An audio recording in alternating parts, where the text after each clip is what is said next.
नमस्कार। UP triple S C पेट 2023 की परीक्षा समाप्त हो गई।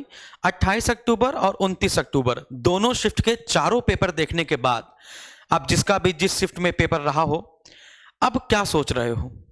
गुस्सा आ रहा होगा, क्रोध आ रहा होगा। अब यहां पर हम दो बातें कहना चाहेंगे। जिन विद्यार्थियों ने सिर्फ और सिर्फ यूपी ट्रिपल एससी की तैयारी करी थी, जिन्होंने सिर्फ यूपी ट्रिपल एससी की तैयारी करी, इसके अलावा उन्होंने कभी कोई और तैयारी नहीं करी है, और यूपी ट्रिपल एससी का बैच आपने बाय किया या यूपी ट्रिपल एससी के लिए आपने जान लगाई, सारी मैराथन ली, ठीक है ना, सब कुछ आपने दांव पेच किया। आपने अपना पूरा 100% दिया कि नहीं दिया? आप अपने दिल पे हाथ रखकर बताइए कि आपने अपना 100% एग्जाम हॉल में दिया कि नहीं दिया। अगर आपने कहा कि यस सर, हमने अपना पूरा 100% एग्जाम हॉल में दिया है और फिर भी मेरा पेपर खराब हुआ है, तो अब बताओ गुस्सा किस पर करोगे? क्या वहीं पर, क्या मैदान में गिर जाने के बाद क्या तुम उठोगे नहीं? क्या आप उठकर फिर लड़ोगे नहीं? क्या आप सफलता के लिए आगे बढ़ना बंद कर दोगे? अगर बंद कर दोगे तो कोई बात नहीं है, हमें आपसे बात ही नहीं करनी। लेकिन अगर आप फिर से खड़े होकर फिर से दौड़ेंगे, फिर से लड़ेंगे, तो आपका ये अध्यापक, आपका ये बड़ा भाई और हमारे अध्यापक कम्युनिटी में जितने भी अध्यापक हैं जिन्होंने आपके साथ दिन रात नहीं देखा, सुबह दोपहर शाम नहीं देखा, गला तक बैठ गया, गर्म पानी पी पी के गर्मी में आपको लगातार पढ़ाया, वो आपके साथ जरूर रहेंगे। तो जो फिर से लड़ सकते हैं, आपका भाई हमेशा आपके साथ रहेगा। लेकिन जो कायर बनकर मैदान छोड़कर भागना चाहें तो भाग जाएं कि अब हम तैयारी नहीं करेंगे, अब हमारे तैयारी करने का बस का नहीं है। अब दूसरे विद्यार्थी समझ लें, जिन विद्यार्थियों ने सिर्फ यूपी ट्रिपल एससी की तैयारी करी थी और उनको पेपर नहीं मिला क्योंकि उनको उनके लेवल से पढ़ाया गया। हर अध्यापक अपना 100% देता है, हर स्टूडेंट भी अपना 100% देता है। अध्यापक जो तैयारी कराना शुरू करता है, कोई भी अध्यापक हो, वो हमेशा प्रीवियस ईयर के पेपर उठा के करवाना शुरू करता है।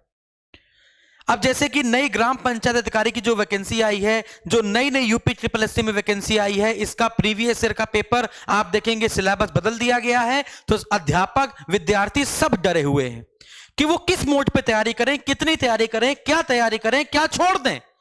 और टीचर भी डरा हुआ है, अध्यापक भी डरा हुआ है, विद्यार्थी भी डरे हुए हैं। तो उनको लग रहा है क्या पाएं और क्या हम अपने विद्यार्थियों को पढ़ा दें।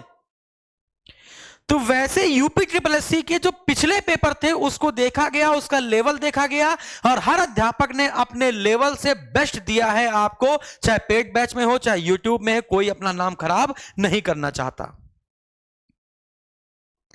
लेकिन जो विद्यार्थी पहले से ही यूपी पीसीएस की तैयारी कर रहे हैं, उत्तर प्रदेश लोक सेवा आयोग की तैयारी कर रहे हैं, बीपीएससी की तैयारी कर रहे हैं, या फिर है ना अपर लेवल की तैयारी कर रहे हैं, समीक्षा अधिकारी की तैयारी कर रहे हैं, यदि वो इन सब प्रश्न को नहीं कर पाते कि संविधान का कौन सा अनुच्छेद मुख्यमंत्री के कर्तव्य बताता है, उद्देश्य प्रस्ताव कौन लेकर आया था, आपातकालीन में कौन सा मौलिक अधिकार भी निलंबित किया जा सकता है, ये सब चीजें, रैमसे मैकडोनाल्ड जो कम्युनल अवार्ड था वो वाली चीज, 16 अगस्त 1932 वाली, अगर ये नहीं कर पाते, आग के पास ये जो अग्निशमन यंत्र होता है वो वाली बात की जा रही है। यहाँ पे है ना धातु का लेप लगाया जाता है हम लोग को जिंक से बचाने के लिए, क्या ऐसा कुछ है। और पंचायती राज व्यवस्था के जो संस्थाएं थी, जो समितियां थी, अलम सिंघवी समिति, है ना, कुछ समितियां आपको याद करवाई थी, 5-6 समिति, जीवी के राव समिति, है ना, इसके बाद आपको बलवंत राय मेहता समिति, है ना, लैक्टोमीटर, दूध का घनत्व नापते हैं किससे। अगर आप यही सब प्रश्न अगर यूपीपीएससी तैयारी करने के बाद, अपर लेवल की तैयारी करने के बाद अगर ये पेपर आप कहते हैं कठिन है, तो फिर तैयारी करना बंद कर दो, तुमसे वो भी नहीं निकलेगा। मैं मानता हूं यूपी ट्रिपल एससी के बैच में बहुत अपर लेवल का मैंने नहीं पढ़ाया और यूट्यूब में मैंने क्या किसी ने नहीं पढ़ाया, लेकिन कुछ ऐसे भी क्वेश्चन हैं जो मैं दावा करके कह सकता हूं कि किसी ने नहीं पढ़ाया। जैसे अकबरनामा आपको मैंने यूपी ट्रिपल एससी में नहीं पढ़ाया, यूपी पीएससी वाले बैच में पढ़ाया। इसको मैंने आपको 100 डेज के क्रैश कोर्स में पढ़ाया, समीक्षा अधिकारी वाले में पढ़ाया, है ना। सुभाष चंद्र बोस की पूरी जीवनी में आपको ये वाला क्वेश्चन मिल जाएगा। लेकिन भाई जब हमको सुभाष चंद्र बोस की पूरी जीवनी पढ़ने पड़ जाए, है ना, तो भाई मतलब ही क्या है। जब हमको बाल गंगाधर तिलक की जीवनी अलग पढ़ने जाए, तो यूपी ट्रिपल एससी का पेपर देने जा रहे हैं ना भाई, यूजीसी नेट का पेपर थोड़ा देने जा रहे हैं, जो पीएचडी कर ले हम लोग हर एक व्यक्ति के ऊपर इतिहास में। तो यूपी ट्रिपल एससी के जो बच्चे से तैयारी कर रहे थे, जिन्होंने मैराथन करी है, उनसे हम माफी मांगते हैं कि बच्चों कोई बात नहीं है, जितना आप परेशान है उतना आपके अध्यापकगण भी परेशान है, हम भी परेशान है कि इतने लेवल का आउट ऑफ सिलेबस क्वेश्चन रखा गया है। लेकिन अगर मैं कहीं को बंटवाल नदी, अब ये कौन पढ़ाता है जरा बताओ? मैंने तो कभी नहीं पढ़ाई आज तक दक्षिण में बंटवाल नदी के नाम से किसको जानते हैं, नेत्रावती नदी कभी नहीं पढ़ाई, किसी की सहायक नदी ये भी नहीं बताया। अब लॉर्ड डलहौजी मैंने आपको पूरा पढ़ाया, क्या लॉर्ड डलहौजी की पिक्चर देखने बैठ जाए, मूवी देखने बैठ जाए, लॉर्ड डलहौजी के डायलॉग याद कर ले कि एक दिन चेरी हमारे मुंह पे गिरेगी, ये किस रियासत के लिए कहा गया? समझ रहे हैं? लेकिन अगर आप करना चाहते तो जरूर कर सकते थे। जैसे गौतम बुद्ध ने बोध गया जाने से पहले कहां पर प्रार्थना करी थी, यहां पर कहां पर तपस्या करी थी? तो हमको पता है कि लुम्बिनी में जन्म हुआ था, और लुम्बिनी में जन्म होने के बाद वो प्रथम उपदेश सारनाथ में देने गए थे, तो उरुवेला में रुके थे। उरुवेला में कहां पर? डुंगेश्वरी गुफा में, क्योंकि कुशीनगर में तो मृत्यु हो जाएगी। तो लेकिन इतना सोचने के लिए यूपी ट्रिपल एससी अगर इतना सोचा रहा है आपको, तो यूपी ट्रिपल एससी क्या है? सबसे पहली बात, यूपी ट्रिपल एससी पेट से एक रिक्वेस्ट है। एक तो इतनी ज्यादा मात्रा में जनसंख्या में बच्चे पेपर देते हैं, 20 लाख 30 लाख 40 लाख बच्चे पेपर देते हैं, उनका तुम जिले से बाहर कर देते हो, ट्रेन मिलना मुश्किल, बस मिलना मुश्किल, सब कुछ मिलना मुश्किल है, तो कम से कम उनको जिले के अंदर ही रखो। बेचारे वो जिले के बाहर गए, खाना पीना दुश्वार, और फिर इसके बाद आप ऐसा पेपर बना दोगे। सारा आउट ऑफ सिलेबस, सब कुछ आउट ऑफ सिलेबस। क्या आपने सिलेबस के अंदर रखा है? बताइए ना, आपने क्या सिलेबस के अंदर रखा है? ये रखा है, ये भारत की टाइम कीपर कौन सा है? थार का मरुस्थल की आबादी, यहां 2011 की जनगणना की आबादी लोग याद नहीं कर रहे बेचारे हैं। ये बताइए, ये आपने यूपीपीसीएस का पेपर का क्वेश्चन उठा के रख दिया, जो जल स्तर वाला क्वेश्चन है कि धरती के अंदर जो आकृतियां बनती है वहीं पर आपको मिलेगा, है ना, गेसर, एक्वीफायर, सिप्ड एक्वा, हॉट स्प्रिंग, ये सब है। ये यूपी ट्रिपल एससी में तो मुझे नहीं लगता कि आना चाहिए था। ठीक है, यहां पर ये देखिए, ये सुनिश्चित करने की जीएसटी का लाभ उपभोक्ताओं तक पहुंचाया जाए। इतना जीएसटी किसने पढ़ा था भाई? जीएसटी का संशोधन याद कर लेता है, पहले प्रारूप किसने तैयार किया? चलो ये तो क्वेश्चन ठीक है। अब उसके अंदर ये वाला क्वेश्चन, फिर उसके अंदर आपको बैंकर समझ में आते हैं क्या? बैंकर वाले क्वेश्चन, ठीक है। तो डीआई की बात करें, जैसे बैंक पीओ बना रहे हैं आप हमें, ये जब प्रीलिम्स का पेपर ऐसा सेट किया गया है, तो मेंस का पेपर कैसा कैसा सेट किया जाएगा वो भगवान ही भरोसे। तो बेशक पेपर कठिन बनाया गया था इस बार पेट का, लेकिन कठिन बनाया गया तो सिर्फ आपके लिए नहीं है, सबके लिए पेपर कठिन है।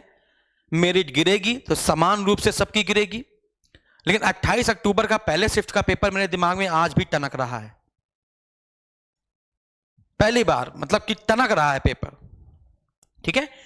और बाकी फिर 28 का शाम का सही बना दिया, सुबह का सही बना दिया, ठीक है ना। फिर इसके बाद थोड़ा सा स्तर सही कर दिया गया।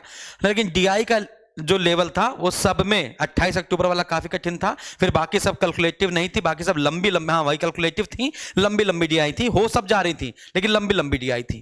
ये विद्यार्थियों को भी कहना कि सर कैलकुलेटिव बहुत ज्यादा है, कर तो ले रहे हैं लेकिन कैलकुलेटिव है, ठीक है। तो अपने आप को हारा हुआ महसूस नहीं करना है। हम आपसे कह रहे हैं ना, एक अध्यापक ही आपको बता पाता है बच्चे आपने गलती करी कि नहीं करी है। जब मुझे पता है कि गलती हो गई है, आयोग से गलती हो गई है, अब आयोग के ऊपर हम लोग इल्जाम नहीं लगाएंगे, वो इल्जाम हम लोग अपने सर पर ही लेंगे कि हाँ ठीक है सर, हमसे गलती हो गई, आपसे गलती हो गई, हम दोनों भाइयों से गलती हो गई या भाई बहनों से गलती हो गई। फिर से हम लोग उठेंगे, फिर लड़ेंगे और फिर आगे बढ़ेंगे। समझ में आ गया? तो बस इतनी बात हमें आपसे बोलनी थी। बाकी आपको कैसा लगा नहीं लगा मुझे नहीं पता। आप इतनी जल्दी तो घाव नहीं भरेंगे, 2-3 दिन तक तो रहेंगे। अब जब भी आप कोई सरल क्वेश्चन देखेंगे आपको चिढ़ मच जाएगी कि सबसे लंबा बांध साला ये नहीं पूछता है, भाग, सबसे छोटा बांध ये नहीं पूछता है, सबसे ऊंचा बांध ये नहीं पूछता है। पूछता है लेकिन नहीं पूछा गया तो क्या ही कर सकते हैं। तो मुस्कुराइए, परेशान मत होइए, ठीक है ना, और मोटिवेट रहिए, डिमोटिवेट मत होइए। कल से फिर हम लोग उठेंगे, अपने पैरों पर खड़े होंगे और फिर से इस बार तलवार को दो धारी करके चलेंगे। समझ में आ गया? एक तरफ धार नहीं, अब दो धारी करके चलेंगे, ठीक है ना। तो चलिए, धन्यवाद।